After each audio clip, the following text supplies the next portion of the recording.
لێستادا وڵاتانی ڕۆژئاوا تیشک و چاوەکانیان و هەوڵەکانیان چڵ کردوێتەوە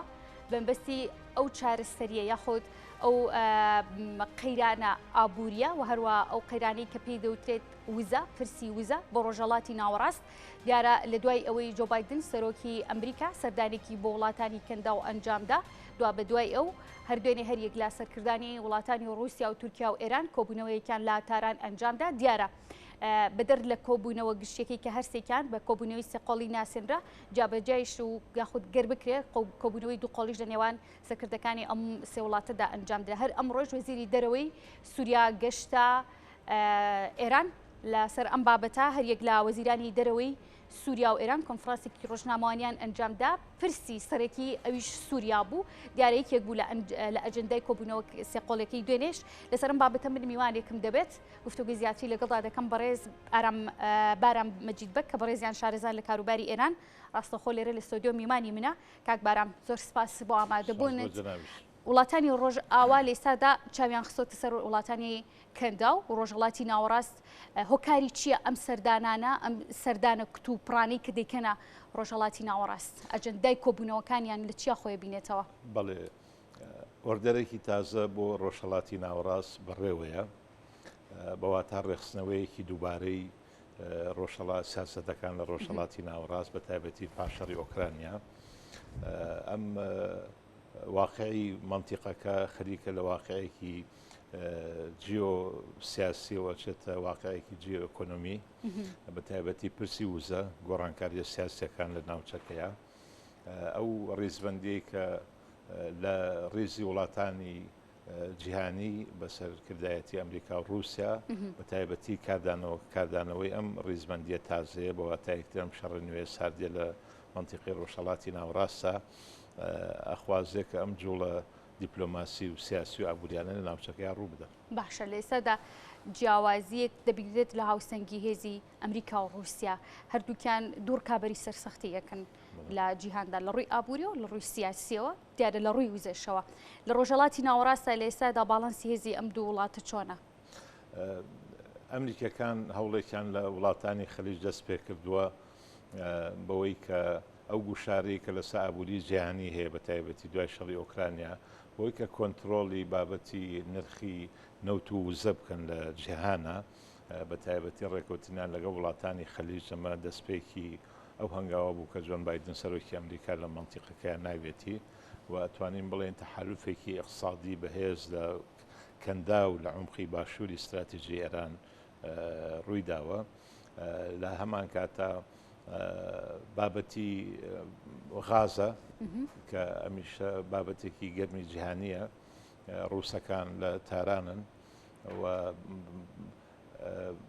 بابەتی بەدیل بۆ غازی رووسیا کە ئەچێتە ئەوروپا ئێران کەوتۆتە بەرچاو فۆکۆس بە تایبەتی ڕووسەکان ئەو عەقدەی کە لەگەڵ ئێرانیەکان ئیمزایان کردووە ئەلبەتە ناتوانین بڵێن عەقد بەڵکو تێگەیشتنێکی دوولایەنەیە بە سەقفی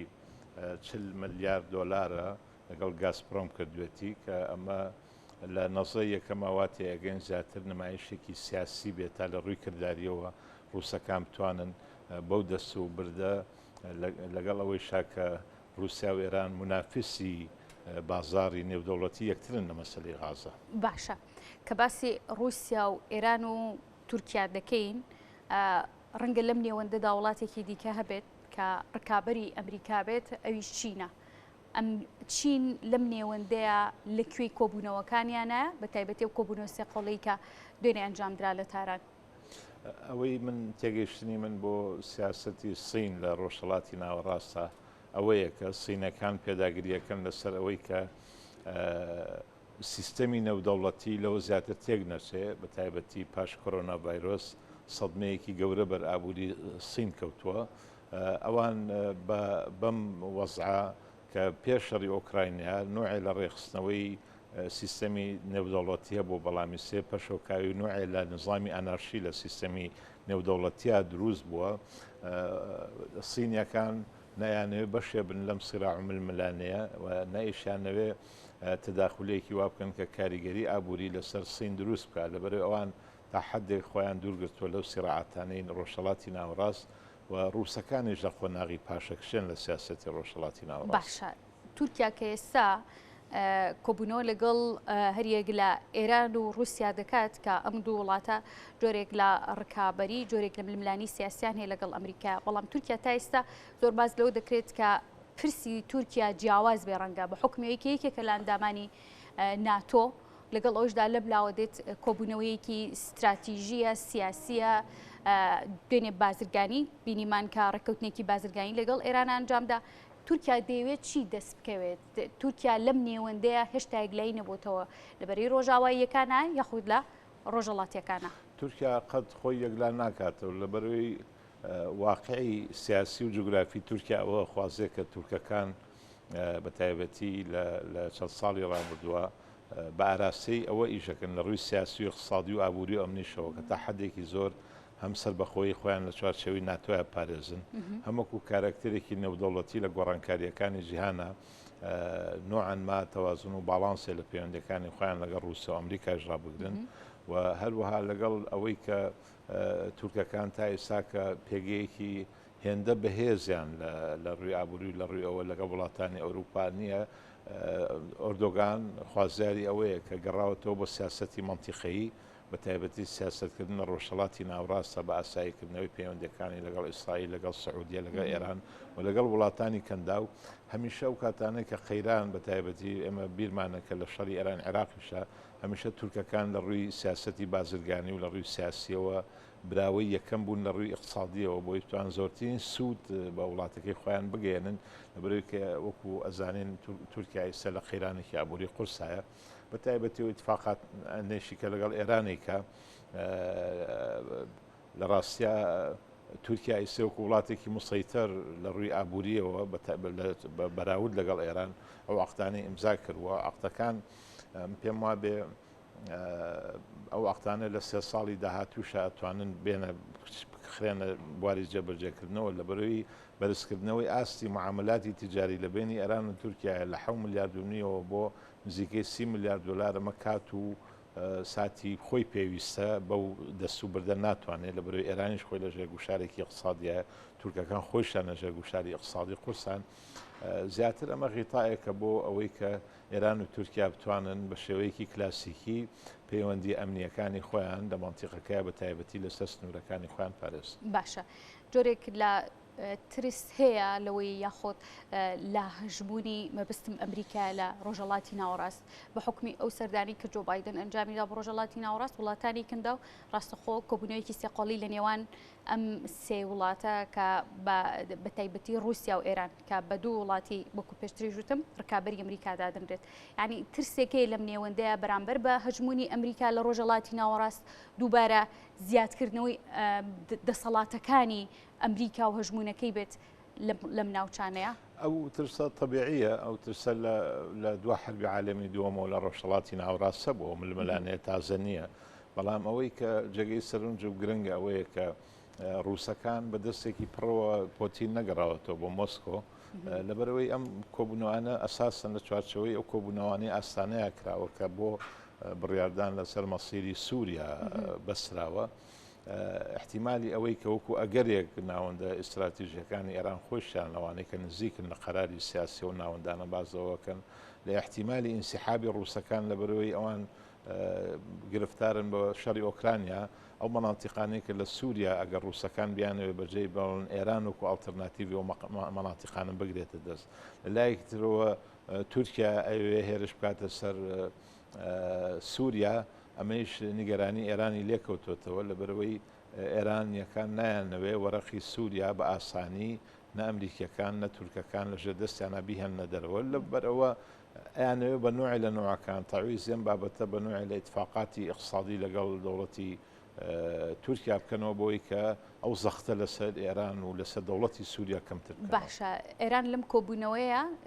گڵۆپی سۆزی بۆ تورکیا هەڵ نەکرد بۆ چوونە ناو و پاشەکشێک بچوونە پێشەوە بۆ ناو سووریا ینی پێشبینی یەکێکە لە داڕوودا کۆبوونەوەی هاوشێوە بەردەوامی هەبێت لەسەر بابەتە پێم وایە سیاسەتی ئێران تێگەیشتنی بەرامبەر بە مووقفی سیاسی ئێرانی و تورکی ئەگە تەرجمەی بکەیتەوە لەسەر خاکی سووریا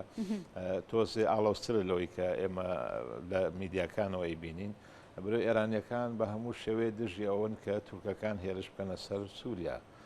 بەڵام ئێرانیەکان ئەیانەوێ نوعەنما لە نیگەرانیەکانی تورکیا تێبگەن یەک و دوو هەمن بە نوعی لە ئیتفاقاتی ئەمنی درێژخایانی سەر سنووری بە تایبەتی بابەتی پەگەکە لەسەر سنوورەکانی خۆیان و لەسەر سنوورەکانی تورکیا و تاویزی ئەو بابەتە بکەنەوە لەبەرەوە هێرشکردنی تورکیا بۆ سەر سووریا تەداعیات و کاریگەری ئێژگار خراپی ئەبێ و ئەبێتە کانونێک بۆ تێکچوونی وەزی هەم عێراق هەم تورکیا هەم لە ڕۆژهەڵاتی ناوەڕاست ڕوبەڕووی خەیرانێکی نوێی مرۆیی سیاسی عسکەری ئەمنیە کاتەوە ئەمە نیگەرانی زۆر دروزەکە باشە جۆ بایدن لەگەڵ دەست بەکاربوونیدا زۆر جار ڕخنایە خود تێبینی هەبووە لەسەر کۆمەڵێک کاری لەسەر ئەم سەردانی دوایشی بۆ ڕۆژهەڵاتی ناوەڕاست و وڵاتانی کەندە و چەند پرسێکە بوو کە وڵاتانی کەندە و زۆر جار ناڕازی بوون لە مامەڵەکانی ئەمریکا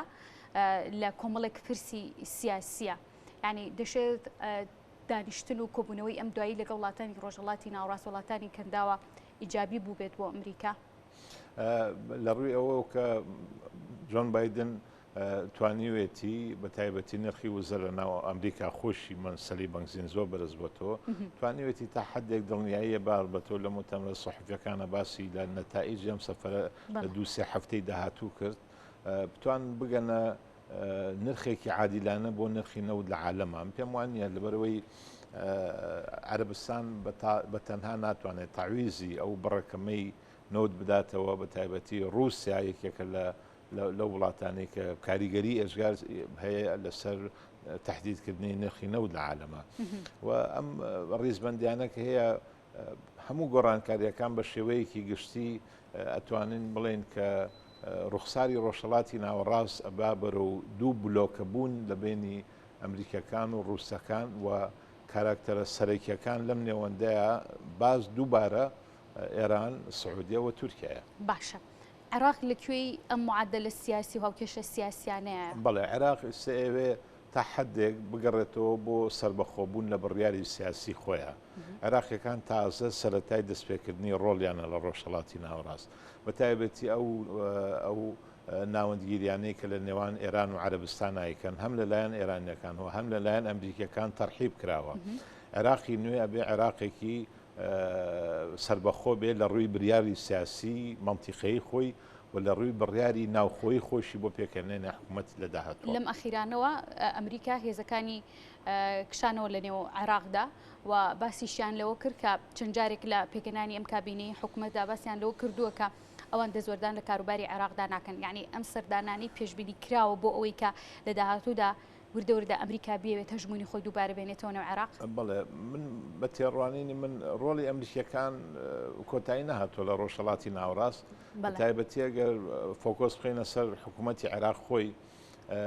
عێراق خەریکی وەرچەرخانێکە لە سیاسەتی خۆیان هەم پاراستنی پەیوەندیەکانێتی لەگەڵ ئێران هەم گەڕانەوەی بۆ اتحادی دووەلی خەلیجی بە تایبەتی و عەقدانەی کە لەگەڵ سعودیە و کوێیت و بەستنەوەی کارەبای عێراق بە کارەبای خەلیجەوە ئەمە دەستکەوتێکی گەورەیە لە بەروی عێراقی ژەژار فشارێکی زۆری بابەتی وزە و ئەوانەی خۆیەتی و عێراق لە مستەقبەلە ئەتوانێت وەکو دەوڵەتێکی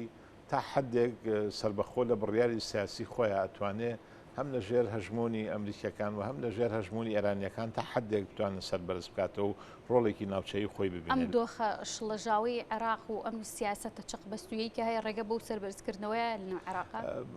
سیاسەتەکە خۆی گرتووە ئەم تێڕوانینە لە شاری عێراقیە و لە مێشکی سیاسەکانی عێراقا هەن سیستەمی دموکراتی طبیعەتەن وایە ئەڵەی بەیانی ئەتەقێتەوە دوو بەیانی ئەتەقێتەوە نایشتەقێتەوە پێم وایە حکوومەتی عێراقی داهات و دروزە بێ حکوومەتەکە ئەگەر لە سەر ئاستی ناوخۆ بەهێزیش نەبێ بەڵام ئەتوانێت ڕۆڵی منتیقەیی بەهێز بگێڕێ بەڕێز بارام مەجید بەک کە بەڕێزیان شارەزابوون لە کاروباری ئێران من زۆر سپاس دەکەم کە لەم تۆری بەرنامەکەم ئامادە بوویت ماندوو نەبێت